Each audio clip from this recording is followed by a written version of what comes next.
పొద్దునే ఏ మొహం పడితే ఆ మొహం చూడకు. అత్తయ్య ఎదవముండనా? లోపలికి వెళ్ళు.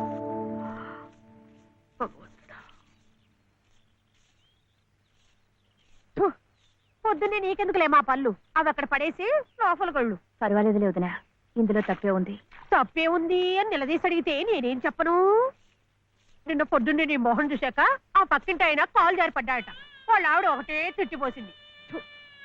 పొద్దున్నే లేచి ఎవరైనా కాస్త మంచి మొహం చూడాలనుకుంటారు పాపం. ఏమే నీళ్ళు, నువ్వు వెళ్ళి కాస్త కాఫీ పని చూడమ్మా. వెళ్ళు.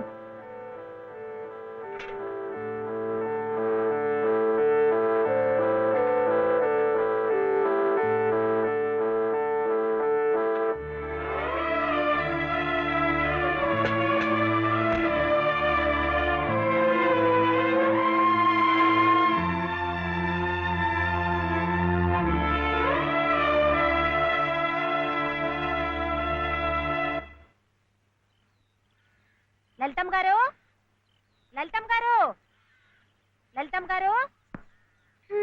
అదేమిటి రోజు ఎంచగ్గాను దుర్గమ్మ గారు అని నా పేరు పెట్టి పిలిచేదానివి, ఈ రోజు ఏమిటి లలితమ్మో అంటా గావుకేకలు దుర్గమ్మ లలితమ్మ అయిపోయింది ఏమిటి? అదెట్టా అవుతుందమ్మా? దుర్గమ్మే, లలితమ్మే. నా జాకెట్, నా లాగు, నా చొక్క ఎక్కడా? ఇదిగో బాబు, తమ చీరలు 2 రాసుకోండి. ఒరే చెంప అక్కడ పెట్టరా.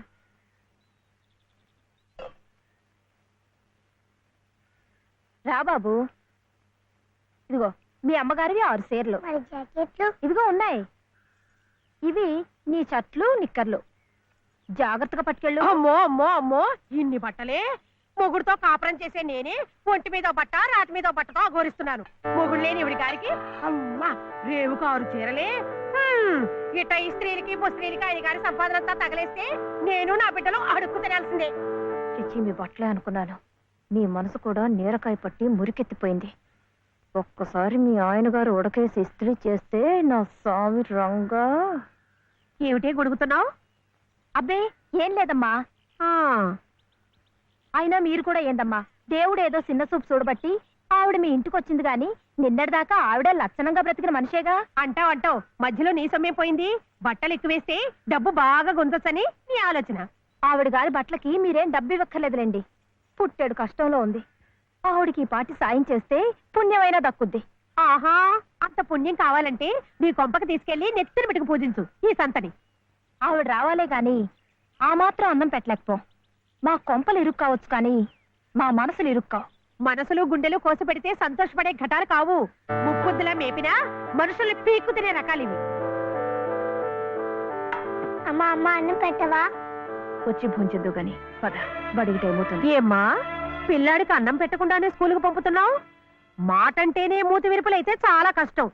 ఈ పూటైతే మానిపించావు, మధ్యాహ్నం తప్పుతుందా, సాయంకాలం తప్పుతుందా, రాత్రికి తప్పుతుందా? ఈ ఒక్క పూట ఆదా చేస్తే మాకేం మిగిలేదు లేదు. శుభ్రంగా కూర్చోపెట్టి వెళ్ళవయ్యా, వెళ్ళు. అది కాదు వదినా, నిన్న పొద్దున అన్నం తిని కక్కుకున్నాడు, అందుకని. పడ్డలేదంటే ఇడ్లీలు బొడ్లీలు చేస్తాననుకుంటున్నావేమో. 3 రోజులు అన్నమైనా కుండలో వేస్తే ఎగబడి తింటారు నా బిడ్డలు. వేడు అలవాటు చేసుకుంటాడులే వదినా.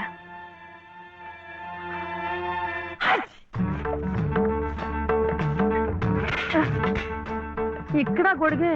నీకు వర్షం వస్తుందేమోనని. సర్లే, ఎక్కడైనా పెట్టు.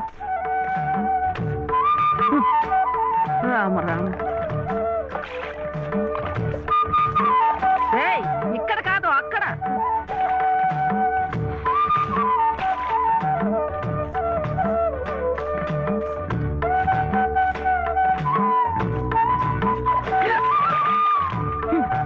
రామచంద్ర,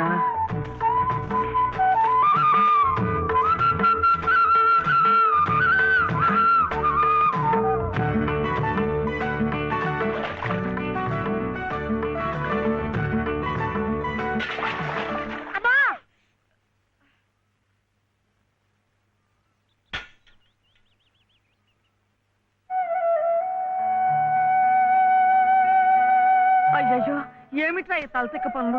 చూడలేదు. సర్లే, బిడ్డ పూర్తిగా తడిసిపోయాడు. ఏమనుకోకమ్మా. పర్వాలేదు. చాలే. అయితే రేపటి నుంచి నీళ్లు కూడా పోయను. ఒరే, ఇదంతా నా కోసం అట్రా, నీ కోసం కాదు. ఏది చేసినా భక్తితో చెయ్యాలయ్యా. అయితే ప్రసాదానికి వెళ్ళినా వెళ్ళు.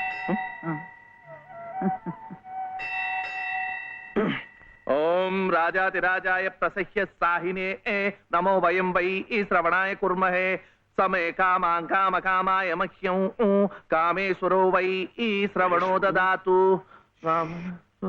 ఇంకా నైవేద్యం కాలేదురా. శ్రవణో దదాతు.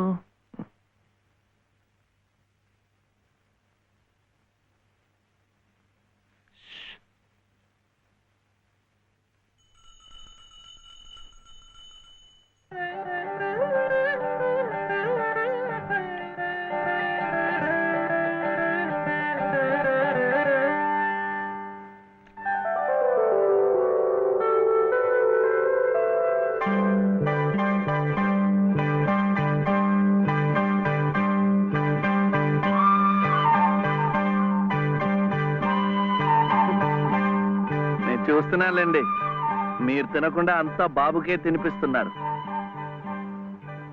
తీసుకోండి. నాకు లేదనా? నేను మళ్ళా అడిగితే ఇస్తారు. ఈ గుడి మాకు బాగా తెలుసు. నేను మా నానమ్మ రోజు వచ్చి ఇదంతా కడిగి ముగ్గులేస్తాంగా. తీసుకోండి, తీసుకోండి. తీసుకోమ్మా. అసలు దేవుడు గర్భగుడిలో ఉంటే వీడు ఊరేగింపుకు వెళ్లే ఉత్సవ విగ్రహం లాంటి వాడు. పుణ్యమే. రాజమ్మా, ఆ అమ్మాయి ఎవరో తెలుసుగా? మన చలపతి చెల్లెలు లలిత. అలాగా, నేను గుర్తుపట్టలేదు.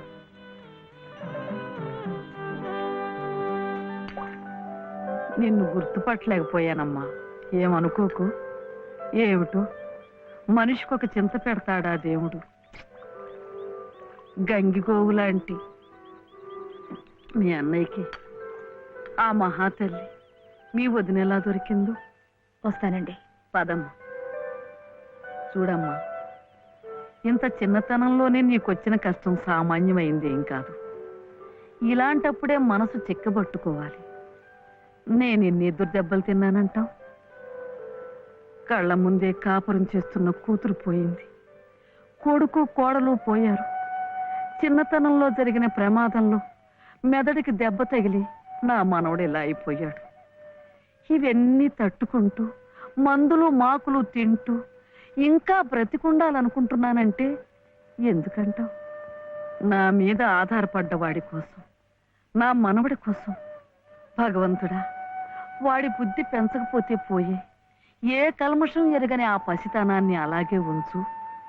చెప్పింది చేసే పట్టుదల, దీక్ష అవైనా ఇచ్చావు, అంతే చాలు అని రోజుకొక్కసారి ఆ దేవుడికి గుర్తు చేయటానికి ఈ కట్టిని ఇలా ఉంచాను. అమ్మా, ఊరికెళ్ళొద్దు.